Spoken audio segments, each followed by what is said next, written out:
I've got a cheap and nasty thimble underneath, nice and smooth because I'm going to slide the needle along it. And I've got one with decent dimples on the top because I need it to hold the needle. That underneath thimble goes right up against the fabric before I start because I'm going to put the needle onto it. I am not going to put the needle in and dig around underneath trying to find it. So onto the needle, and I'm going to transfer the grip and now balance the needle between the two thimbles. I'm going to bring my thumb forward, which helps with the rocking motion. I'm going to lever the needle back, push the thimble towards the needle, and then when I push the needle it comes off the edge of the thimble.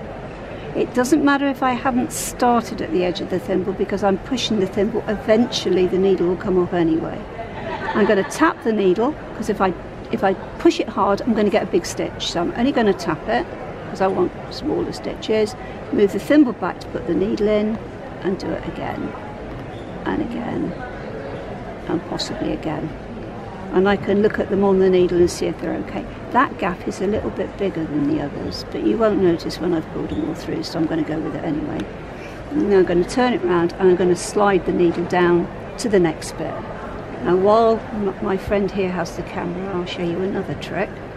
Sometimes you can't get the needle all the way to where you want to go, and there are limits to how much you can do this, but if you bring the needle in a little bit further than you want to go, don't pull it all the way through, only keep the eye in, turn the needle around 180 degrees and then pop it up where you want it. Okay. And then you've gone from A to B and you've got nothing on the front and you also haven't got a big stitch on the back. Wow, that's brilliant. That's called travelling.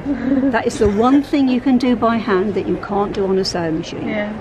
And now I'm back here, I can go back and I can do a little bit more.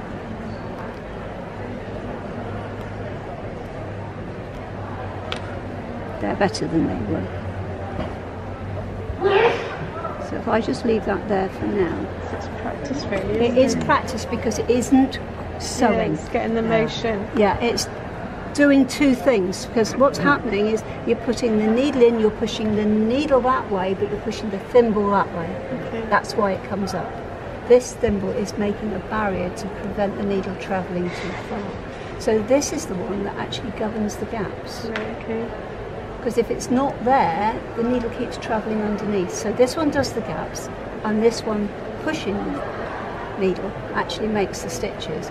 If your gaps are bigger than your stitches, it is much, much easier to push that needle a bit further and make a bigger stitch than it is to try and figure out how the hell to make the gaps a bit smaller. Okay. If you can get them even, it doesn't matter how big they are, with practice they will get smaller.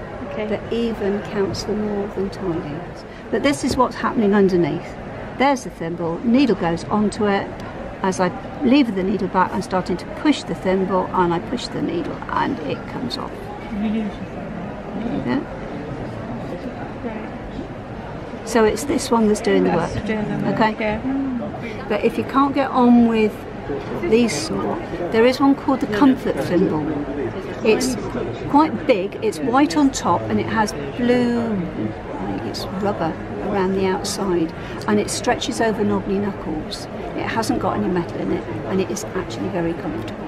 And that's good for on top, but it's no good underneath. What do you use for marking your quilts out? Watercolour pencil. I will do it the writing the right way. The one I'm working on is marked with that. The pink thread is actually blending with the markings, so you won't be able to see them afterwards, but it'll wash out. On my satin it comes out straight out with cold water because the satin's shiny. If it's cotton it might need a bit of soap. But that one was done with brown, this one's done with pink. I mainly use pink, brown and blue. Because it's light, you can get the needle through it nicely. It's a natural fibre, so it breathes.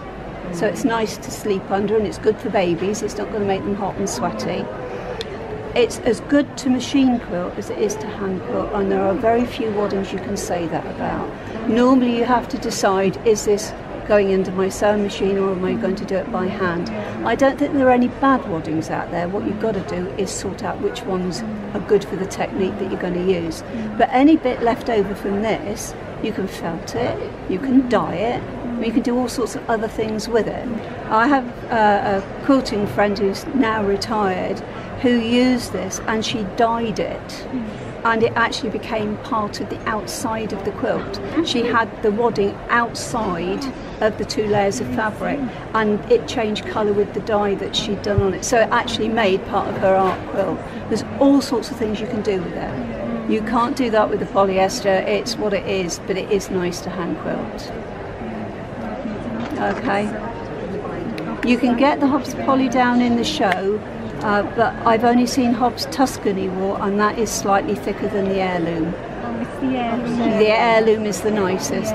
And if you're going to buy it, you can buy it by the metre, but it's actually thinner and nicer if you buy the pre-packaged stuff. Right. So Trouble is, it only comes queen and king. So what you do is you get a crowd of mates and you buy it and you cut it up and share it around. I get 6 cot quilts out of a queen size piece, And given I've made 26 quilts, I've actually got through quite a few queen size pieces. But wadding's just a minefield. What size needles do you use? Size 10. Size 10? Yeah. There you go. There you go.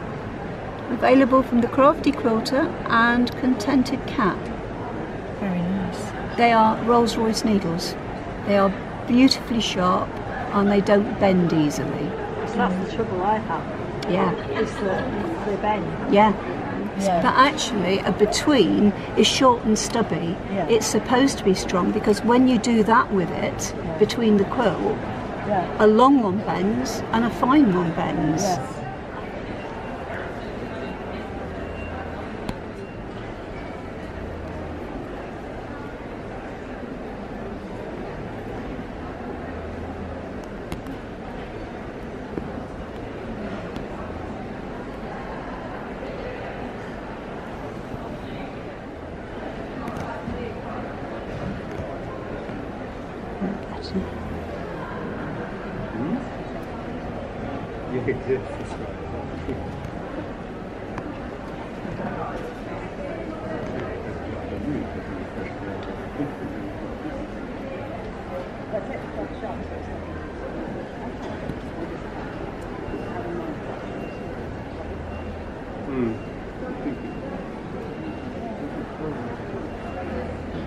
I'm going to move it now. Come back the other way.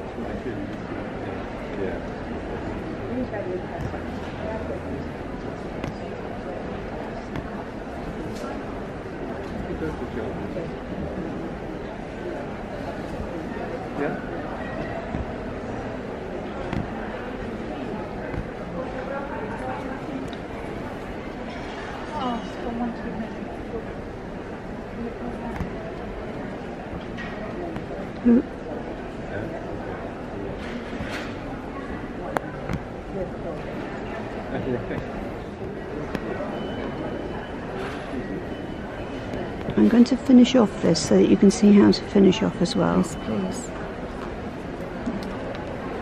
Oh, sorry, put it in your camera range. The hoop's got a life of its own this morning.